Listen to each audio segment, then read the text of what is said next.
अंडमान निकोबार की एक लोकसभा सीट पर चुनाव प्रचार करने के लिए आज जेपी नड्डा पहुंचे। यहां से उन्होंने कांग्रेस पर खूब निशाना साधा। उन्होंने अपने भाषण में कहा कि कांग्रेस ने पूरा प्रयास किया कि जनता वीर सावरकर और नेताजी को भूल जाए। भाजपा के अध्यक्ष जेपी नड्डा ने बृहस्पतिवार को आरोप लगाया कि कांग्रेस की पूर्ववर्ती सरकारों ने यह सुनिश्चित करने का प्रयास किया कि जनता नेताजी सुभाष चंद्र बोस और वीर सावरकर को भूल जाए। उन्होंने कहा कि लेकिन मोदी सरकार ऐसा कभी नहीं होने देंगी। भाजपा अध्यक्ष बनने के बाद अंडमान और निकोबार द्वीप समूह की अपनी पहली यात्रा में नड्डा ने यहां एक चुनावी रैली को संबोधित करते हुए कहा कि प्रधानमंत्री नरेंद्र मोदी के नेतृत्व में अगले कुछ वर्षों में द्वीप समूह एक महत्वपूर्ण परिवर्तन का गवाह बनेगा। उन्होंने कहा, कांग्रेस द्वारा ये सुनिश्चित करने का प्रयास किया गया कि नेताजी सुभाष चंद्र बोस और वीर सावरकर को भुला दिया जाए, लेकिन नरेंद्र मोदी सरकार ऐसा कभी नहीं होने देंगी। नड्डा ने कहा, हमने कई पहले जैसे नई दिल्ली में कर्तव्य पथ पर नेताजी की प्रतिमा स्थापित करना और उनकी विरासत का सम्मान करने के लिए अंडमान और निकोबार द्वीप समूह में प्रस्तावित स्मारक में परमवीर चक्र पुरस्कार विजेताओं के नाम पर 21 द्वीपों का नाम रखने के प्रधानमंत्री मोदी के दृष्टिकोण की भी सराहना करता हूँ। उन्होंने कहा कि पोर्ट ब्लेयर में वीर सावरकर अंतर्राष्ट्रीय हवाई अड्डे के नए टर्मिनल भवन के लिए लगभग 700 करोड़ रुपए आवंटित किए गए।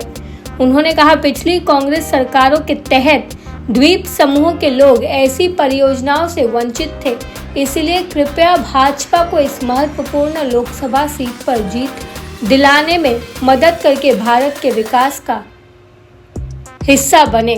भाजपा ने अंडमान और निकोबार द्वीप समूह की एकमात्र लोकसभा सीट पर कांग्रेस के मौजूदा सांसद कुलदीप राय शर्मा के खिलाफ विष्णु पदरे को मैदान में उतारा है। इस सीट पर मतदान 19 अप्रैल को होगा। विपक्षी गठबंधन इंडिया को घमंडिया कहकर निशाना साधते हुए नड्डा ने कहा कि इसके ज्यादातर नेता या तो जेल में है या जमानत पर है। उन्होंने कहा, वे सभी भ्रष्ट है और मोदी जी के खिलाफ जहर उगल रहे हैं, क्योंकि उन्होंने देश से भ्रष्टाचार खत्म करने का संकल्प लिया है। उन्होंने कहा कि मोदी सरकार ने द्वीप के लिए कई विकासपरक गतिविधियां शुरू की है।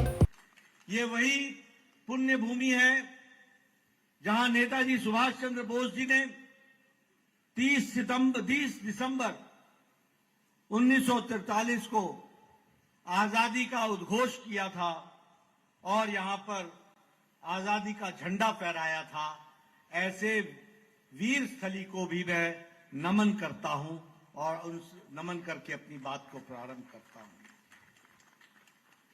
सबसे खुशी की बात है, वहां पर गए और सुभाष चंद्र बोस जी के कर्तृत्व को याद किया। यह भी हमको ध्यान में रखना चाहिए।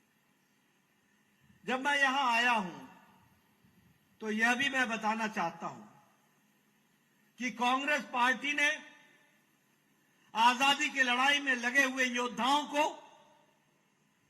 भरसक भुलाने का प्रयास किया और याद रखने की कोशिश हुई, याद रखने की साजिश रही तो सिर्फ एक परिवार को ही उन्होंने याद कराने का प्रयास किया। पर ऐसी परिस्थिति में भी नेताजी सुभाष चंद्र बोस, जिनको कांग्रेस ने भुलाने का भरसक प्रयास किया और भुलाया,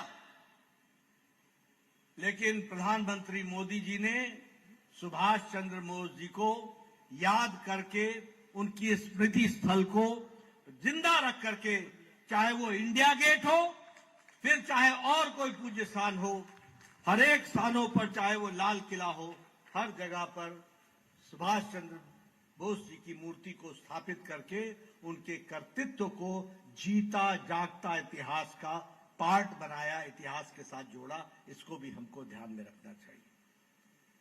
नायक वीर सावरकर को भी भुलाने का भरसक प्रयास हुआ। मैं यहां आया हूं अंडमान में और मैं वीर सावरकर जी की चर्चा न करूं तो शायद मेरी यात्रा अधूरी रह जाएगी। और इसीलिए जब मैं एयरपोर्ट पर उतरा, वीर सावरकर इंटरनेशनल एयरपोर्ट पर उतरा, तो सबसे पहले उनकी मूर्ति पर पुष्पांजलि करके, उनको याद करके, उन्होंने जो देश की आजादी के लिए किया उसको हम लोगों ने ध्यान में अपना वक्तव्य दे रहे थे।